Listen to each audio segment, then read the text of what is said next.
Hello and welcome to our channel. दोस्तों CSS की इस सीरीज में आप सबका स्वागत है। सीएसएस कोड से रिलेटेड आज हमारा 8th ट्यूटोरियल है और आज इस वीडियो में हम यहाँ पर बॉक्स मॉडल के बारे में स्टडी करने वाले।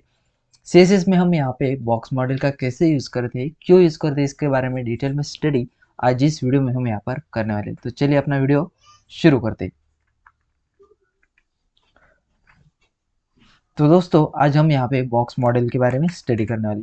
बॉक्स मॉडल का मतलब होता है बॉक्स मॉडल के अंदर आज हम यहाँ पर मार्जिन और पैडिंग के बारे में स्टडी करने वाली। मार्जिन और पैडिंग को हम यहाँ पर बॉक्स मॉडल कहते हैं। मार्जिन और पैडिंग ये दो जो प्रॉपर्टीज है वो यहाँ पे हमारे बॉक्स मॉडल के अंदर आती है। इन सब का हम यहाँ पर आज यूज करके देखने वाली है। बॉक्स मॉडल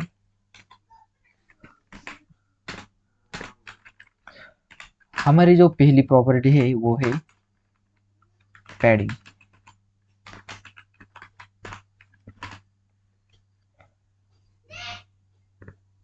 हमने अगर यहाँ पर एक डिव बनाया हुआ है और उसके अंदर हमने कोई कंटेंट डाला है और उस डिव को हमने अगर एक बॉर्डर असाइन कर दी है, तो हमारी जो बॉर्डर होती है उसके अंदर का जो स्पेस होता है, हमारे कंटेंट और हमारे बॉर्डर के बीच का जो स्पेस होता है वो उन्हें हम यहाँ पर पैडिंग कहते हैं। और हमारे अगर डिव के बाहर का मतलब अगर बॉर्डर के बाहर का जो स्पेस होता है, दो डिव अगर हमने वहाँ पे लिए ही और उन दो डिव में से जो स्पेस होता है वो स्पेस को हम यहाँ पे मार्जिन कहते हैं। सेकंड जो है वो है हमारा मार्जिन। मैं आपको यहाँ पे एक इमेज दिखाता हूँ जिससे आपको यहाँ पे पता चलेगा कि हम यहाँ पर मार्जिन किसे कहते हैं और पैडिंग किसे कहते हैं। तो देखिए दोस्तों, आप यहाँ पर देख सकते हैं अगर आपने यहाँ पर कोई एलिमेंट या कोई कंटेंट यहाँ पर डाला हुआ है तो उस कंटेंट के ऊपर जो होती है वो होती है पैडिंग, जो बॉर्डर के अंदर होती है। हमारे कंटेंट के बॉर्डर के अंदर जो स्पेस होती है उसे हम यहाँ पे पैडिंग कहते हैं और बॉर्डर के बाहर जो स्पेस होती है उसे हम यहाँ पे मार्जिन कहते हैं। और हम यहाँ पर हमारे वेब पेज को डिज़ाइन करने के लिए हम यहाँ पर मार्जिन और पैडिंग का ज़्यादा यूज़ करते हैं। तो चलिए हम यहाँ पर अपने कोड में इसका कैसे यूज़ करते हैं इसके बारे में देखते हैं। तो मैं पहले यहाँ पे इसे कमेंट आउट कर लेता हूँ और उसके बाद हम यहाँ पर डाल देते हैं अपने HTML का स्ट्रक्चर। इसमें हम यहाँ पर टाइटल दे देंगे बॉक्स मॉडल और इसके बाद हम यहाँ पर एक डिव ले लेंगे और उसे हम यहाँ पर क्लास डाल देंगे कंटेनर और उसमें हम यहाँ पर डमी टेक्स्ट डाल देंगे। और मैं यहाँ पर टॉगल वर्ड रैप को ऑन कर लेता हूँ। हमने यहाँ पर एक डमी टेक्स्ट डाल दिया है अपने डिव में और उसे हम यहाँ पर और एक बार कॉपी कराएंगे। हमने यहाँ पर 3 बॉक्सेस या 3 डिव हमने यहाँ पर बनाए हुए हैं और हर एक डिव को हम यहाँ पर एक यूनिक आईडी दे देते हैं और आईडी में हम यहाँ पे डाल देंगे फर्स्ट। इसे हम यहाँ पे डाल देते हैं सेकंड आईडी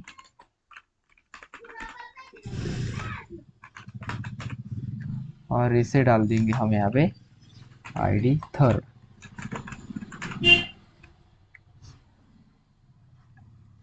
अब इसके बाद हम यहाँ पे इसे रन करा के देखते हैं। रन करने से पहले हम इसे यहाँ पे CSS अप्लाई करेंगे। CSS अप्लाई करने के लिए हमें यहाँ पर अपने हेड टैग में स्टाइल नाम का ये एट्रीब्यूट डाल देना है और इस स्टाइल एट्रीब्यूट में हम यहाँ पर CSS डालेंगे। CSS डालने के लिए पहले हम यहाँ पर अपने पूरे कंटेनर को टारगेट करेंगे। कंटेनर को टारगेट कराने के लिए हमने यहाँ पर डॉट देना है और उसके बाद हमें यहाँ पर कंटेनर क्लास लगा देनी है और उसमें हम यहाँ पर कर्ली ब्रेसेस डाल देंगे और यहाँ पर हम डाल देंगे बीजी कलर। बैकग्राउंड कलर हम यहाँ पर डाल देंगे एक्वा और उसके बाद उसे हम यहाँ पर बॉर्डर डाल देंगे 2 पिक्सल सॉलिड व्यू बॉर्डर डाल देते हैं, या यहाँ पर सिलेक्ट भी करा सकते हैं आप कलर पिकर से। हम यहाँ पर ये बॉर्डर डाल देते हैं।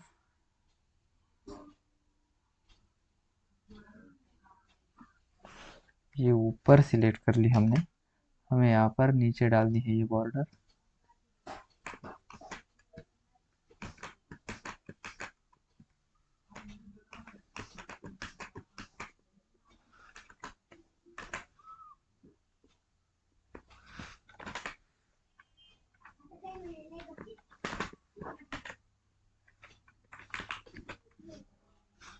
अब इस फाइल को हम यहाँ पे सेव कराते और उसे यहाँ से उठाएंगे और अपने ब्राउज़र में रन करा के देखते।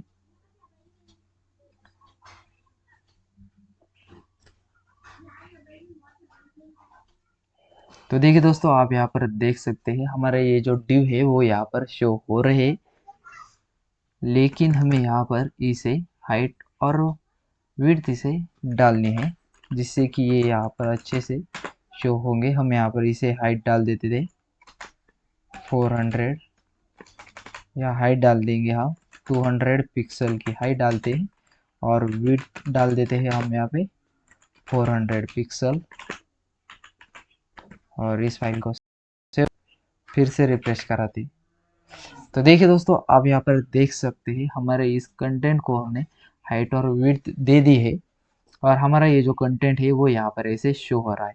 हमारा ये जो कंटेंट है वो हमने यहाँ पर अलग अलग डिव बनाए हैं, लेकिन हमारा ये जो डिव है वो यहाँ पर एक साथ ही आ रहे हैं, और उसने यहाँ पर स्पेस नहीं छोड़ी है। अब इसके बाद हमें यहाँ पर अगर स्पेस छोड़नी है तो हम यहाँ पर मार्जिन का यूज़ करा सकते हैं। पहले हम यहाँ पर पैडिंग को कैसे अप्लाई कराते उसके बारे में देखते हैं, और हमारी जो पैडिंग है वो यहाँ पर कैसे वर्क करती है वो देखते हैं। तो हम यहाँ पर पहले हमारा जो पहला डिव है उसे टारगेट कराते हैं, और उसमें हम यहाँ पर पैडिंग का यूज़ करेंगे। उसके लिए हम यहाँ पर अपने आईडी को टारगेट कराते हैं, और हमने यहाँ पर पहले डिव को फर्स्ट नाम की आईडी दी है, और उसे हम यहाँ पर टारगेट कराएंगे। उसमें हम यहाँ पर डाल देंगे पैडिंग। पैडिंग हम यहाँ पे डाल देंगे 20 पिक्सल्स, और हमारी ये जो पैडिंग है वो यहाँ पर हमारे कंटेंट को, हमारे जो डिव है, हमारे जो डिव की बॉर्डर है उसके अंदर यहाँ पर अंदर और अंदर यहाँ पर डाल देती है। हम यहाँ पर इस फाइल को सेव करा के देखते हैं कि ये यहाँ पर कैसे वर्क करती है। तो देखिए दोस्तों, आप यहाँ पर देख सकते हैं हमारे इस पैडिंग ने हमारे इस डिव के कंटेंट को यहाँ पर और अंदर डाल दिया है। आप यहाँ पर देख सकते हैं। और अगर आप यहाँ पर इसे और पैडिंग अप्लाई कराएंगे तो वो यहाँ पर अपनी जो साइज है, हमारा ये बॉक्स यहाँ पर उसकी साइज यहाँ पर इंक्रीज कराएगा। अगर हम यहाँ पर इंस्पेक्ट करा कर देखें तो आप यहाँ पर देख सकते हैं हमने यहाँ पर इस पहले डिव पर क्लिक किया है, और उसकी जो स्टाइल है वो यहाँ पर ओपन हो गई है। और अगर हम यहाँ पर उसकी स्टाइल को यहाँ पर इंक्रीज कराएं, पैडिंग को इंक्रीज कराएं, तो आप यहाँ पर देख सकते हैं हमारा ये जो टेक्स्ट है वो यहाँ पर अंदर आ रहा है, और हमारे इस डिव की जो साइज है वो भी यहाँ पर इंक्रीज हो रही है। आप यहाँ पर देख सकते हैं। अगर मैंने यहाँ पर इस पे क्लिक किया तो आप यहाँ पर देख सकते हैं कि हमारा ये जो कलर है वो यहाँ पर थोड़ा सा डार्क आ रहा है। ये हमारी जो 87 पिक्सल्स की पैडिंग है वो यहाँ पर शो करा रही है। हमारे टेक्स्ट के ऊपर जो स्पेस होती है टेक्स्ट और बॉडी बॉर्डर के बीच में जो स्पेस होती है उसे हम यहाँ पे पैडिंग कहते हैं, और ये पैडिंग यहाँ पर 87 पिक्सल्स की है। ऐसे आप यहाँ पर अपने डिव को पैडिंग लगा सकते हैं। अब हमने यहाँ पर 20 पिक्सल्स की पैडिंग लगाई है, उसे हम यहाँ पर फिर से रिफ्रेश करेंगे तो वो यहाँ पर अप्लाई हो जाएगी। अब इसके बाद हमारा जो आता है वो है मार्जिन। अगर हमें यहाँ पर इन दोनों कंटेंट में यहाँ पर स्पेस ऑकर करानी, अगर इन दोनों कंटेंट्स को हमें यहाँ पर डिवाइड कराना है और उन्हें यहाँ पर, तो हम यहाँ पर मार्जिन का यूज़ करा सकते हैं। तो चलिए हम यहाँ पर चलते हैं अपने VS कोड में, और यहाँ पर पैडिंग की जगह मार्जिन करा कर देखते हैं।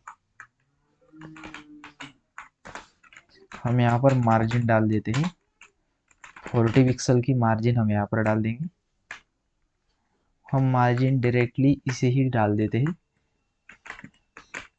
जिससे कि हमारा सारे के सारे जो ड्यूस है वो जो सारे के सारे ड्यूस है वो यहाँ पर एक दूसरे के बीच में स्पेस ऑकर कराएंगे।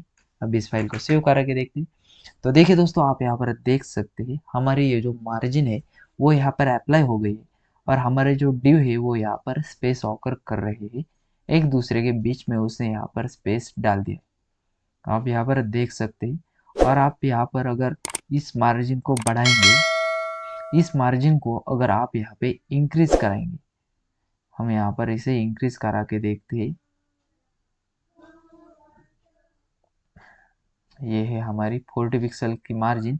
अगर हम यहाँ पर इसे इंक्रीज कराएंगे तो वो यहाँ पर एक दूसरे के बीच में जो स्पेसेस है वो यहाँ पर और इंक्रीज कराएंगे, और ये यहाँ पर और स्पेस ऑकर करा सकते हैं। आप यहाँ पर देख सकते हैं।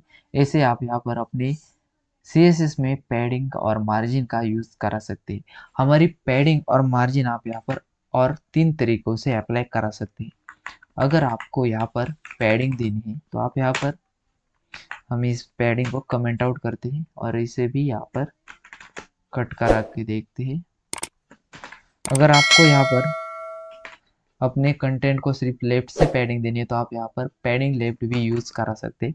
इस फाइल को हम यहाँ पे रिफ्रेश करा के देखते हैं, तो हमारी जो पैडिंग है वो यहाँ पर रिमूव हो गई है। अब हम यहाँ पर पैडिंग लेफ्ट डाल के देखते हैं, और हम यहाँ पर डाल देंगे 40 पिक्सल की लेफ्ट से पैडिंग,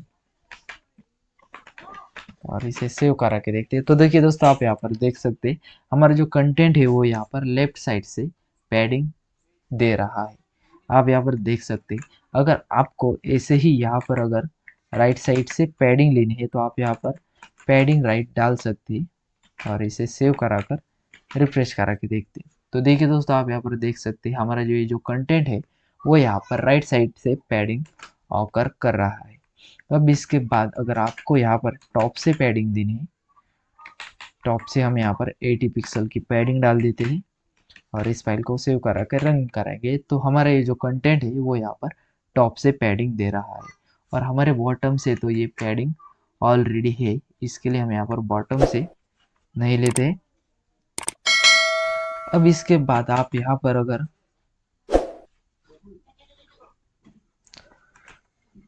आपको यहाँ पर पैडिंग ऐड करानी है तो आप यहाँ पर और एक टाइप यहाँ पर यूज़ करा सकते हैं।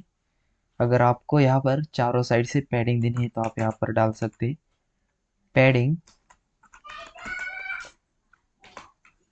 और अगर आप यहाँ पर सिर्फ 2 ही वैल्यू देंगे तो भी चारों साइड से यहाँ पर पैडिंग आ जाएगी। अगर हम यहाँ पर डाल दें 40 पिक्सल और 80 पिक्सल, हमने यहाँ पर पहली जो वैल्यू डाली है वो उसमें हमने यहाँ पर 40 डाला है, और सेकंड वैल्यू में हमने यहाँ पर 80 पिक्सल डाला है।